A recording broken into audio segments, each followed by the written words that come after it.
This is a show, bing, no particular niche, baby. It's always about hanging out. Maybe we'll laugh at some stuff, maybe we'll learn something new, but it's always about hanging out. Me and... Hi, hello, and welcome to That Thing with James, a podcast about nothing in particular. I'm your host, James, and hello. If you're not new to the show, welcome back. If you're new to the show, welcome for the first time ever. Hi. As I stated in the song, this show is about nothing in particular. Sometimes I'll cover history events, sometimes I'll read funny stuff, and sometimes, like today, I will tell stories about things going on in life. Life's been not bad. Holy shit. Tell me about it, James. Oh, I'll tell you about it, James. It's been 6 months. Yeah, 6 whole months since life was any sort of chill. I'm talking back to back to back. And I've talked about it in recent episodes, just how non-stop havoc, chaos, general unpleasantness this year has been from the beginning of June onwards, maybe the end of June. I think June was like the last chill month I had until now. Yeah, until now. Things, I'm not saying they've chilled out, but I will say that the past 2 weeks have been relatively chill, especially compared to the rest of the year. What was so chill about it? I got to get the hell out of Oklahoma for a while, and I'll tell you about it right after this quick business hi. I've been doing this show for a number of years now, and I've also been doing bonus episodes of this show for a number of years. I'm at over 100 bonus episodes. And patrons get access to that. And if you're not a patron, you can become one today at patreon.com/ThatThingWithJames. One, you'll help support an independent creator, an artiste such as myself, and you'll get the peace of mind of getting to do that for a very reasonable price of access. $5, bare minimum, $5 will get you 30 days of access, 3 days access to all 100 plus bonus episodes at patreon.com/ThatThingWithJames. And if you're already a patron, thank you so much. You rock. I have a show email, thatthingwithjames@gmail.com. I've not checked it in several months. I should probably check that soon. I just got in the habit of never checking it because I very rarely get messages on there. And I very rarely get any comments or anything on my subreddit, r/thatthingwithjames. But I do get a bit of action on my TikTok, Instagram, and Twitter, although I'm about to phase Twitter out, finally. I've been talking about it for like a year, but I've heard about this new app, Blue Sky. I'm going to check that out, probably phase out Twitter because, frankly, it was kind of garbage before Musk took over. It used to be something, and then it just enshittified, to use Cory Doctorow's term. Twitter became a subject to a concept known as enshittification. If you don't know what it is, look it up and you'll be like, oh, there's a word for that? Yeah, there is. And it's called enshittify or enshittification. Twitter was already going downhill before Muskrat took over, and then he took over, and as he does, he's got the Midas touch, except instead of turning things to gold, everything he touches turns into a flaming pile of dog poop. Yeah, I'm not on Twitter so much. I might be getting on a Blue Sky soon, maybe. There's only so much time in the day. And I'm taking time out of my free day to make this episode for you. And to let you know that, once again, patreon.com/ThatThingWithJames. Become a patron, and you will get access to all sorts of bonus content. And then, my socials, those are written in the episode description. All this stuff is written in the episode description, so you don't have to rewind or try to keep up with my rambling, you can just look at the episode description and the pertinent information is there. Now, as I said, I gotta itch my back. Just a second. That feels better. Itchy back, no more. Now I've got an itchy eyebrow. Now, as I said, this year has been hell. That's the light way to describe this year. It has been hell. And I understand it's been a rough one for everyone, pretty much everyone. But I'm not everyone. I'm just me. And dude, this year sucked so bad. So bad. It's just awful. And it was never ending. It seemed like. However, and I'm not saying all problems are done. I'm not saying life is smooth sailing, easy, yada, yada. What I'm saying is the particular intensity that the stars in the sky were aligned to beam down onto my life. Those stars have, that alignment has readjusted itself, so I'm not getting that intense crap beam shot right at my soul, okay? So things have chilled out, although things were not necessarily chill. Here's the story. In short, I got to go to New Orleans, one of my favorite cities in the whole world. I'm talking like top 3. I love New Orleans. Now, I got to go there because my parents had planned it. So here's the thing. It was for several years, my parents would, every year until, COVID started. Prior to COVID, my parents would make a yearly trip to New Orleans for Thanksgiving because it just saved them from having to deal with cooking and deal with family. So they would go to New Orleans and have themselves a nice little couple's Thanksgiving break in one of their favorite cities too. And then COVID happened. They didn't go to New Orleans, yada, yada. I came back here, more local Thanksgivings were happening. And then this year, the idea came after all this, the mess of like my dad's brain surgery and all this stuff, so much upheaval stacked upon itself. And the stack just kept growing every week, every day, really. I cannot understate how intensely sucky this, the past 6 months have been. So as a little break, my mom had the idea of like, hey, James, do you like New Orleans? And I said, are you kidding me? I love New Orleans. So here's the thing. I've been there before.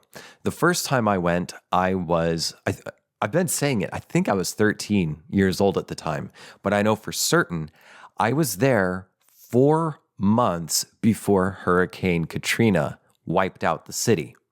So they're vague memories at this point now because I think by the time this episode is released, I will be turning 37 in a couple days. December, I'll be turning 37 very soon. I'll say that this month and December 2024. We're still in 2024. It was a long time ago, but I got to be there before Hurricane Katrina, 4 months before Hurricane Katrina. So I got to see that. I got the memories. That was the first time I'd seen like, a lady's boobies, strangers' boobies out there on the street. But I wasn't even on the street, and it wasn't even Mardi Gras or anything. It was an off season. It was warm. It was kind of rainy, but it was an off season time that we went. And we went up and down Bourbon Street, and there were titty bars all over the place, straight up unobscured. Like a 13-year-old me, we were walking on the street, and I just turned left, and through the entrance, I see a nude lady shaking her stuff. And I liked that. I liked a whole lot. There were a lot more hustlers around, people coming up and saying, hey, governor, I bet I can tell you where you got them shoes. Here's the thing. If someone ever comes up to you, whether they call you governor or anything else, if they say, I bet I can tell you where you got them shoes, don't reply. Because if you engage with them, the question will remain, where do I got these shoes? And the hustler will say, you got them right there, meaning on your feet, standing where you're standing. $5, please. Governor, I bet I can tell you where you got them shoes. You got them right there. $5. And then they'll keep hustling you for more money. Yeah. There was a lot more of that pre-Katrina. It was a lot more, I mean, it's still kind of seedy, but it was a lot more seedy before Katrina. And if you know me, if there's anything you should know about me, it's that I like cities, but in particular, I like old cities. I like old architecture, a place with maybe smaller roads, a place that's dense. Not a huge sprawl. I'm not a fan of sprawl. I'm a fan of old, dense cities where you walk and there's just an entire pantheon of things going on just one side of one block. You know what I'm saying? I like dense, stacked on top of itself, stuff going on, all sorts of activity, and the air of danger. Oh, the air of danger makes life so much more tasty. That's the secret ingredient. If you're getting really bored, if you're feeling dull and flat and bland in life, what you need is an air of seediness. You need danger. Yeah, you gotta have some kind of danger. You don't even need danger actively present, but there needs to be the chance for danger. There needs to be the chance for some kind of, hopefully not racial or, a bigoted adversity, but just a little bit of danger, a little bit of someone's going to come up and hustle me. Someone's going to try to hook me here. You know what I'm saying? Huh? You get it? Life needs that seedy element because it's the flavor. It wakes you up. It wakes up your spirit. It really makes you feel alive. And New Orleans still has that, but not as much as it did pre-Katrina, because that really changed the game. Much like COVID, if there's one thing you can look forward to in a capitalist, and the more capitalist a nation is, the more so what I'm about to say applies. If there is a disaster, the fat cats, the capitalists, the corrupt politicians in bed with business will use crisis as an opportunity to consolidate more capital, corner more of the market, so on and so forth. When things get tough, when there's a disaster, people who were already, barely making it by, you get cut out completely, and the place gets bought up, squashed, flattened, demolished, and replaced by a really ugly, bland, gray box. Like so much of contemporary architecture in the U.S. Ugly, cheap, square, zero soul, zero flavor, zero art. Really, a lot of it. That happens. But fortunately, I think there are, I would imagine there's good, strong laws in place in New Orleans where they have to keep things historical looking. So they, at least in the quarter, have to keep the old architecture. And unlike, say, somewhere like 6th Street in Austin, Texas, if you go to 6th Street, you're walking down the street and you're looking at the buildings to your left and your right, and you're saying, wow, these are old. These were built in the 1800s. But if you go through an alleyway or something, you will see everything else is newer, like from the 70s on built. So it's not that historical preservation happened. And there are some historically preserved buildings in Austin, but on 6th Street, what you see from the street is literally a facade. Literally just the front of the buildings, just the antique fronts, the bricks that made the face, the facade of these buildings is the only historical thing. Everything else behind the very front-facing wall is newer. Okay? New Orleans ain't like that. This shit is old through and through, and it's kept that way, and I like it. I like walkable. I like trolleys. I like fucking horses around and shit. Walkable is such a huge thing. And if nothing else, New Orleans is in the French Quarter, absolutely walkable. There is stuff around. There's all sorts of stuff around, and including food. That's another thing I really like in a city. It's walkable. It's dense. It's alive at all hours. And there's really good food anywhere you go. And on top of that, you can get some of the best food you'll ever have for dirt cheap. Yeah. That's what a city should offer, in my eyes. It should not be a sprawl. I understand why. There's so much sprawl. And if you look at older pictures of cities like Kansas City, a lot of the cities in the U.S., the older cities, used to kind of look like how New Orleans looks and how many parts of like Manhattan look, like Lower East Side. So many cities in the U.S. used to be like that.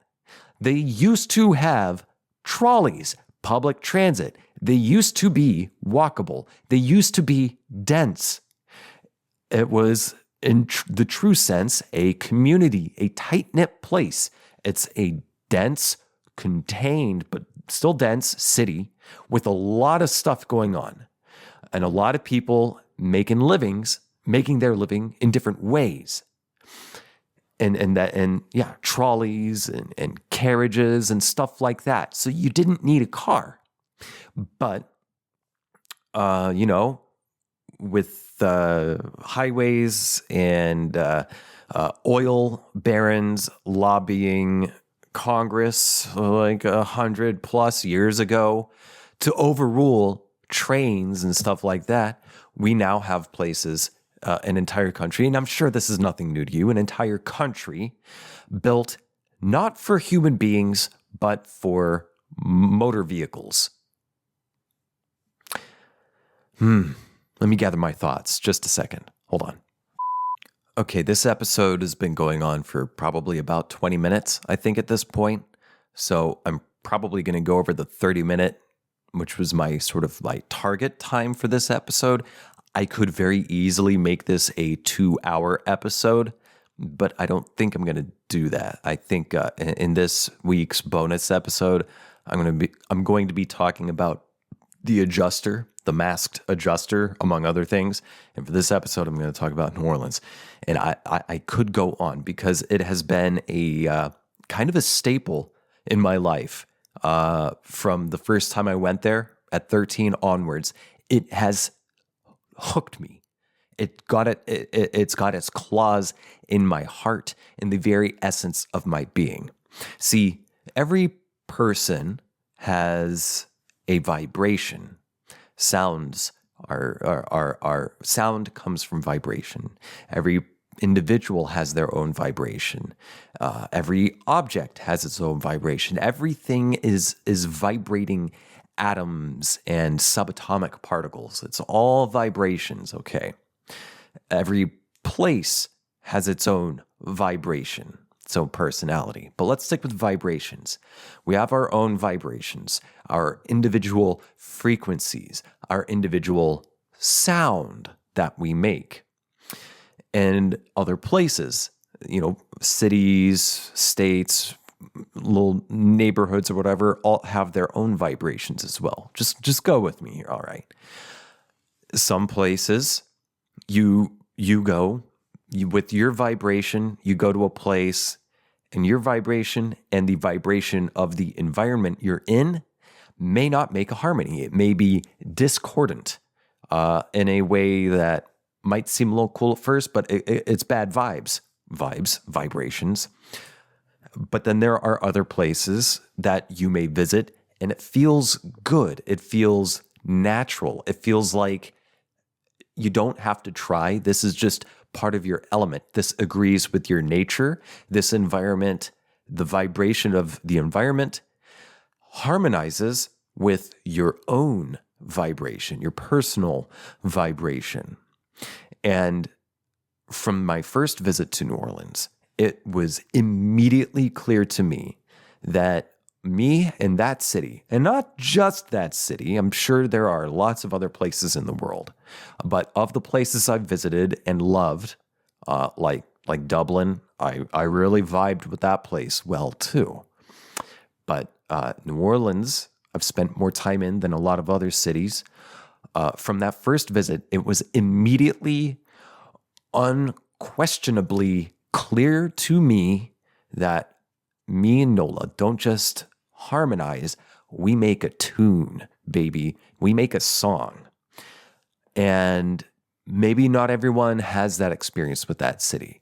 Maybe some people harmonize better with somewhere like Tulsa. Maybe people harmonize better with somewhere like Missoula, Montana, or Saskatoon. From here to Timbuktu, it's up to you. It's your own vibration and the place between you and your tune. But for moi, moi et New Orleans, shit, I don't know all the French words. We make a very pretty song together. I feel it when I'm there. And I felt it the first time. I'm repeating myself. What am I trying to say? I like it a lot. And from that moment on, it has been kind of just a staple in my consciousness altogether, a staple of my being. I'm attached to the place for some reason. And there need not be a reason. I'm just simply, it is what it is. I'm attached to the place. Even when I'm not there, I'm thinking about it, I'm loving it, and I've even met people from there.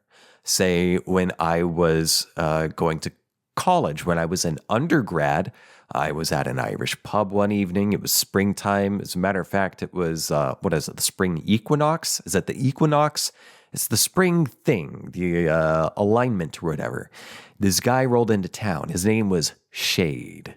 Yeah, this dude, Shade. In retrospect, I think he was like maybe in his early 30s. This guy, white dude, dressed in black, really black, flat, broad-brimmed hat. And I just met him. He was laid up in the town where I was going to undergrad, which is a lot of people end up there. It's a tiny place out in the country, but a lot of hippies go there. A lot of woo-woo people go there because it is like a super-duper strong nexus of ley lines, Ley. If you don't know what those are, look it up. I don't want to explain it. Well, it's like a chakra. Earth has all sorts of different chakras, not just its 7 chakras. The Earth's got different like chakras and lines of energy. That's what a ley line is. And where some of these lines intersect, it becomes a nexus. And sometimes there are places where a lot of those ley lines connect into a big clump nexus, really strong, energetic nexus. And the town, small hippie town out in the woods that I went to for undergrad, is a super duper nexus of ley lines, all right? So it'll attract people like Shade. Shade was a fortune teller. He did palm readings and tarot readings primarily. And he had sat out this fabric, this like patterned fabric of some type outside of the Irish pub on the sidewalk. And he had crystals out, and he was offering to do tarot card readings and palm readings for a price. And I passed by him, and then I just happened to run into him at the bar out on the patio because I was smoking cigarettes at this time. And he went out there for a cigarette, and he and I just started talking. Because here's the thing, much like New Orleans, people, let's say unique energies often find themselves to me, are attracted to me, not necessarily in a sexual manner, just electromagnetically attracting interesting people. Let's just say that. Really interesting people will find me and be very fucking open with me, even when I've said or given absolutely no indication that I want to interact with this very interesting person. And I'm not talking people who wish they were interesting. I mean people who sometimes you wish they were less interesting. You know, maybe if hopefully you understand what I'm saying there. So I was talking to Shade, and he was looking for some swag, preferably hydro. These are terms that were very common at the time because certain flower buds or certain types of buds were nowhere near as powerful as they are now. So the regular stuff, the dirt with lots of stems and seeds, was called swag or just dirt. And then hydro or kind bud was the nicer stuff. Hydro meaning hydroponic. Early versions of the kind of stuff that's available now. Well, Shade was looking for some kind or some hydro. And I said, I know someone. I can hook you up. And so I stepped aside to a quiet area. I called up a connection of mine, an acquaintance. We were sort of like between friend and acquaintance. The connection killed himself on his 21st birthday. But we were never super duper friends, but we were more than just acquaintances. And there was one of those circles, like kind of hippie circles, not necessarily hippie, but they were the jazz students. That's what it was. Because I was in theater, and so I had that circle, and then there was the English department circle, and then there was the jazz musician circle. And we all kind of bumped together. Our bubbles existed, though sometimes their borders, kind of fused into each other every now and then when they drifted close enough together. So a lot of these people, we showed up at the same parties and stuff like that. And well, I called this, was long since deceased, more than acquaintance of mine, and told him, yo, I need you to hook me up. I've got money from this dude named Shade. And my connection was like, hold up. Is that the tarot and palm reader who's in town? And I said, yeah, you heard about him? And my connect was like, yeah. Where are you? And I said, I'm at the Irish pub. And he said, I'll be right there. Less than 5 minutes later, and the guy, my connect, lived more than 5 minutes away from the Irish pub. Less than 5 minutes later, he shows up, and he gets the drifter, Shade, what he was looking for. And they try to chat each other up, and they talk for a while, but Shade was more, I guess he more drawn to me for some reason. And so in exchange for hooking him up, he gave me a very thorough palm reading. It was my first time ever getting a palm reading. And I don't remember anything of what he told me about my palms, but I do remember the story he told me. He had been displaced from Hurricane Katrina. So he told me the story about how he lived in New Orleans for like a decade plus, and how a lot of people, it was a sort of a tight-knit community of psychics, intuitive readers and tarot card readers and that sort of thing, fortune tellers, if you will, was a pretty tight-knit community. Everyone knew everyone else. And then once Katrina wiped the city out, all of those people got displaced and they became wanderers, kind of like wandering Ronin warriors. Their place disappeared. They'd been robbed of their place. And so now they were cast into a diaspora of fortune tellers who drifted around the U.S. And that's what Shade did. He was a drifter. He drifted, okay? You know what? Maybe I will continue my New Orleans talk in the bonus episode. I think I'll do that because I'm having fun with this now. Shade was a drifter, and he would follow the ley lines around the U.S. I'm serious. He would follow the ley lines, and a lot of them took him to hippie towns / college towns because there's a lot of overlap there between a hippie town and a college town. So he would follow the star alignments as well as the ley lines around the country, and he would do these readings, and he was a drifter, but he wasn't starving.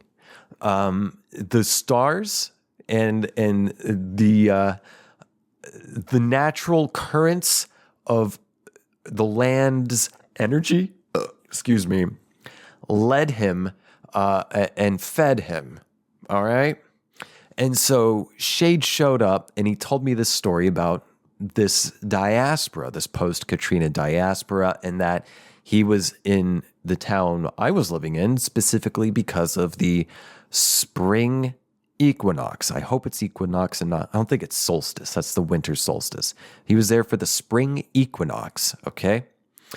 And that's how I met Shade. And I ran into him a couple more times while he was there. I think he was there for maybe 3 days tops before he continued drifting. So yeah, I got to meet a drifter, a fortune-telling drifter named Shade. Came into town following the moon and left when the waxing came, baby. Interesting stuff. And it had been a number of years. I think I had to have been 21 at that time, possibly 22. So it had been a number of years since my, at that time, one and only trip to New Orleans. But the city had its hook in me, and it still kept coming back. And I'm going to say more about it in the bonus episode. And I'm going to tell you about my recent trip, okay? And you can get that. You can get access to that at patreon.com/ThatThingWithJames. Oh, God, I'm leaving you on a cliffhanger. Oh, no. But guess what? If you got $5 spare, and I understand, money's tight. We're all tight. I'm tight. You know, it's rough for everyone right now. But if you got $5 spare and you want to hear the rest of the story and get access to a bunch of other episodes and content, become a patron at patreon.com/ThatThingWithJames. And to those of you who are already patrons, again, thank you so much. You rock.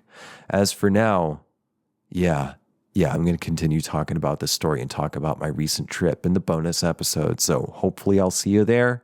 If not, I'll catch you next time. Bye.